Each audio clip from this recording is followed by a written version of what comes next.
কুরবানির সাথে আকিকা দেয়া যাবে কিনা, খুব বেশি আলোচনা হচ্ছে এই প্রসঙ্গটা, যে কুরবানির সাথে আকিকা দিয়ে দেয়া যাবে কিনা।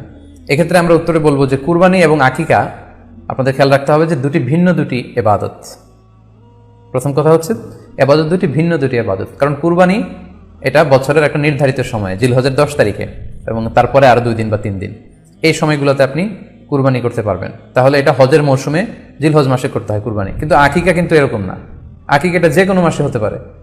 আকিকাটা হচ্ছে নবজাতক সন্তানের ভূমিষ্ঠ হওয়ার পরে শুকরিয়া স্বরূপ আল্লাহর কাছে যে কুরবানিটা করতে হয় সেটাকে আমরা বলি আকিকা।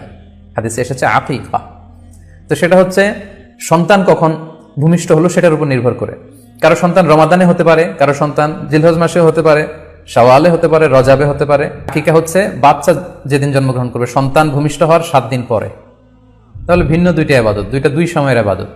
নাম্বার 2, আকিকার ক্ষেত্রে আল্লাহ রাসূল সাল্লাল্লাহু আলাইহি ওয়াসাল্লাম বলেছে আনিল গুলামি শাতান ওয়া আনিল জারিয়াতি শাত, অর্থাৎ ছেলে হলে 2টি ছাগল দিয়ে আকিকা করো, এবং যদি মেয়ে হয় তাহলে 1টি ছাগল দিয়ে আকিকা করো।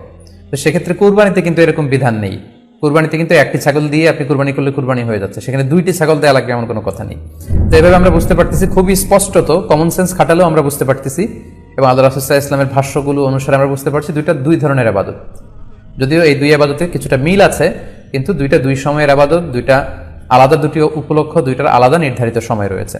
যেমন আকিকার ক্ষেত্রে সুন্নাহ হচ্ছে বাচ্চা যেদিন জন্মগ্রহণ করবে তার 7ম দিন শেষে 7 দিন পরে আপনি আকিকা করবেন। আল্লাহ রাসূল সাল্লাল্লাহু আলাইহি ওয়াসাল্লাম বলেছেন কুল্লু গুলামিন মুরতাহানুন বিআকিকাতিহি তুযবাহু আনহু ইয়াওমা সাবিহি, প্রত্যেক সন্তানের আকিকা দিতে হয় তার 7ম দিনে, ওয়া ইউহলাকু ওয়া ইউসাম্মা, এবং 7ম দিনে মাথার চুল ফেলে দিতে হয়, তার সুন্দর একটি নাম রাখতে হয়। তাহলে আকিকার বিধান হচ্ছে সম্মানিত শুধু সন্তান জন্মগ্রহণ করার 7 দিন পরে। আমরা বুঝতে পারলাম আল্লাহ রাসূল সাল্লাল্লাহু আলাইহি ওয়াসাল্লামের ভাষ্য অনুযায়ী, কথা অনুযায়ী, কওল অনুযায়ী। এবার যদি আমরা আল্লাহ রাসূল সাল্লাল্লাহু আলাইহি ওয়াসাল্লামের আমল দেখি, ওনার ব্যক্তিগত আমল কি ছিল, সেক্ষেত্রে আমরা সহিহ ইবনে হিব্বানের একটি হাদিস উল্লেখ করব, যেটিকে ইবনে হাজার আল আসকালানী উনি ওনার ফাথুল বারিতে সহিহ হিসেবে উল্লেখ করেছেন।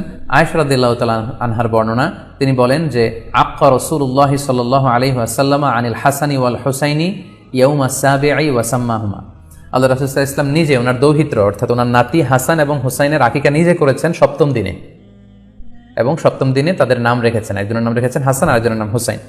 অর্থাৎ হাসান রাদিয়াল্লাহু আগে জন্মগ্রহণ করেছিলেন, ওনার চেয়ে ছোট ছিল হোসেন, উনি পরে জন্মগ্রহণ করেছেন।